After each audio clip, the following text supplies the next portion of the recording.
जी दोस्तों, अवां खे भलीकार कयूं था पंहिंजे चैनल सिंधी लाइव में। वीडियो शुरू करण खां पहिरीं दोस्तनि सां गुज़ारिश कंदुमि त असांजे चैनल खे लाइक कयो, सब्सक्राइब कयो ऐं दोस्तनि ताईं शेयर कयो। अॼु असांजो वीडियो आहे हिकु अहिड़ी सिंधी शख़्सियत जे बारे में जेका कींजर जे पाणीअ वांगुरु शफ़ाफ़, ख़ूबसूरत ऐं वसी आहे। अॼु असांजो वीडियो आहे सिंधी टिकटॉक स्टार अक्सा कींजर लीला जमाली जे बारे में। हिन जो असुलु नालो आहे अक्सा, पर हिन जी फैमिली हिन जे नाले सां लीला जोड़ियो छो जो हिन जी ॾाॾी मोहतरमा जो नालो लीला हुयो। ऐं अहिड़ी तरह सिंध धरतीअ सां मुहबत जो इज़हार कंदे अक्सा पंहिंजे नाले सां कींजर लफ़्ज़ जोड़ियो ऐं हिकु मुकमल शख़्सियत साम्हूं आई, अक्सा कींजर लीला जमाली। अक्सा कींजर लीला जमाली पाकिस्तान टिकटॉक जी हिकु सुपरस्टार आहे। अक्सा जो जनम सिंध जे तारीख़ी शहर शिकारपुर में थियो। हिन वक़्तु अक्सा सिंध जे शहर कराचीअ में रहाइश पज़ीर आहे।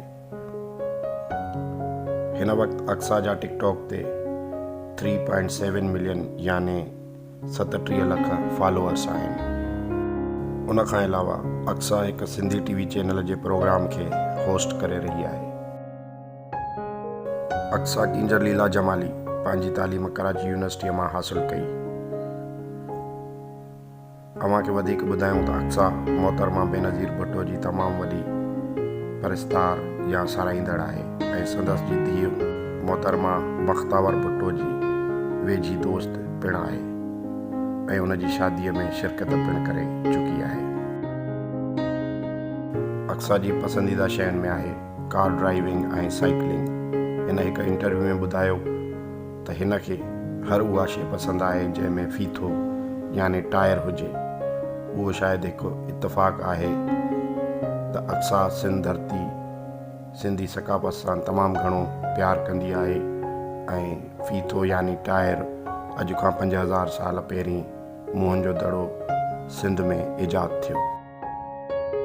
अक्सा सिंधी सकाफ़त खे नुमाया करण लाइ हर साल डिसंबर महीने में सिंधी सकाफ़त या एकता जे ॾींहं ते हिकु वॾी रैली पिणु ऑर्गेनाइज़ कंदी आहे।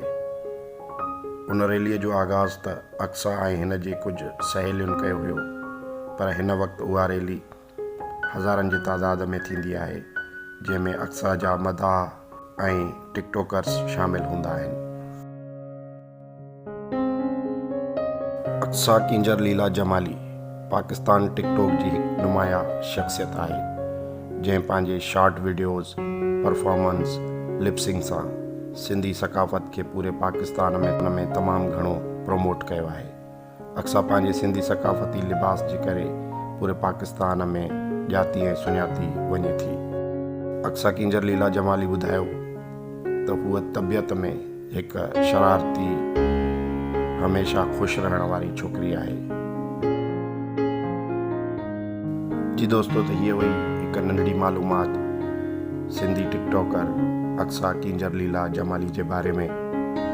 उमेद आहे असांजो वीडियो अव्हांखे पसंदि आयो हूंदो। दोस्तनि सां गुज़ारिश कंदुमि त असांजे चैनल खे लाइक कयो, सब्सक्राइब कयो ऐं वधीक दोस्तनि ताईं शेयर कयो। वॾी महिरबानी। लख थोरा। जी लतीफ़। जय झूलेलाल।